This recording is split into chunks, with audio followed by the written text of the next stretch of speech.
The Washington Redskins are the worst team in football. When you look at their depth chart, you see immensely talented players from front to back. Alex Smith was in MVP contention a year ago. Jordan Reed and Trent Williams are Pro Bowl talents, and Ryan Kerrigan might find himself in the Hall of Fame when it's all said and done. It's not what's on the field that makes them the worst team in football, it's their owner. Dan Snyder is the worst team owner in professional sports.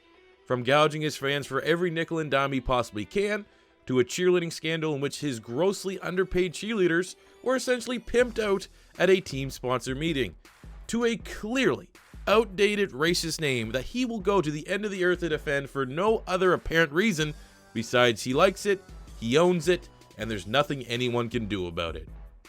Since 1999, Dan Snyder has run the Washington Redskins organization into the ground.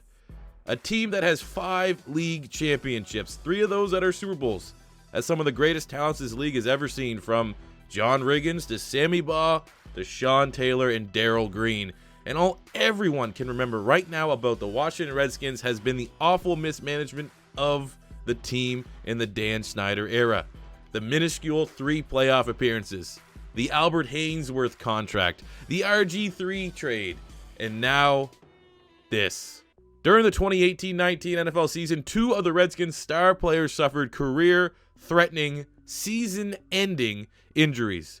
New starting quarterback Alex Smith and highly touted draft pick Darius Geist. Darius Geist tore his ACL in the preseason against the New England Patriots. Alex Smith broke his leg in a 23-21 loss against the Houston Texans in Week 11. Injuries happen in football. It's a dangerous game, and every year, every team has to endure injuries. But for the Redskins, it seems like every year they lead the league not in home attendance records or touchdowns or interceptions, but in players sent to IR. For a team that has struggled so immensely to stay healthy for the better part of a decade, is it more than just injury-prone players? There have been some reports about the handling of star tight end Jordan Reed's concussions in the past, but the 2018 crisis seems to have been the boiling point. Both Alex Smith and Darius Geist have had post-surgery infections that have severely complicated their rehab and their ability to make a complete recovery. Both surgeries were administered by Redskins doctors in Redskins facilities, and in a January 2019 expose from Vice News, they uncovered documents where not only half of the Washington Redskins medical staff were underqualified or interns, these contracts state that Dan Snyder has spent less than 1/3 of what's contractually obligated between the NFL owners and the NFLPA to spend on team medical facilities. In breaking news today, the Washington Redskins players refuse to uphold their contracts and have cited unsafe work conditions to terminate as per the NFL Players Safety Agreement with the NFLPA. All 75 members of the 2018 Redskins have had their contracts absolved, and barring the sale of the Redskins franchise to a new owner, Dan Snyder is barred for life from signing any player who is a member of the NFLPA. No fans, no players, no team, right?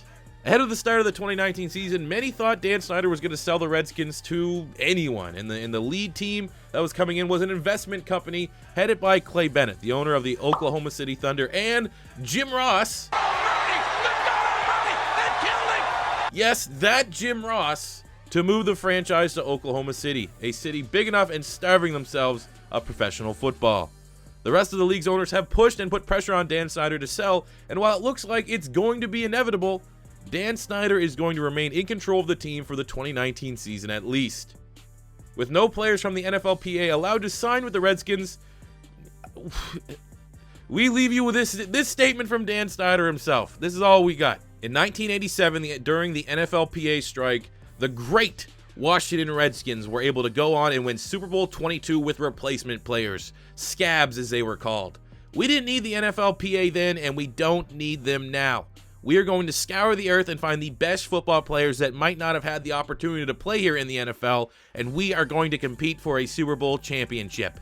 Hail to the Redskins. So there you have it.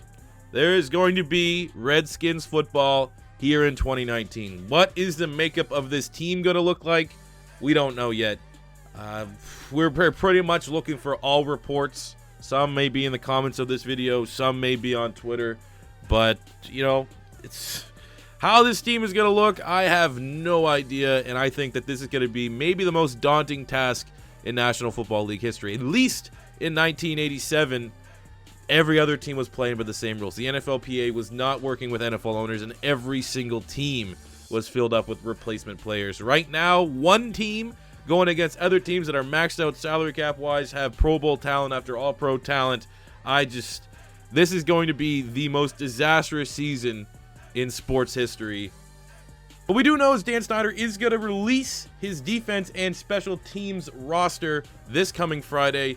And again, guys, these aren't players trying to make a comeback. These aren't former Madden cover stars trying to have a career rebuild. These are guys that never made it to the NFL. These are guys that were big shots in college that are now working regular 9-to-5s. And they're going to be coming in right away and going up against the Aaron Donalds, the Khalil Macks of the world. These are players who have to compromise their morals to play for the Redskins organization.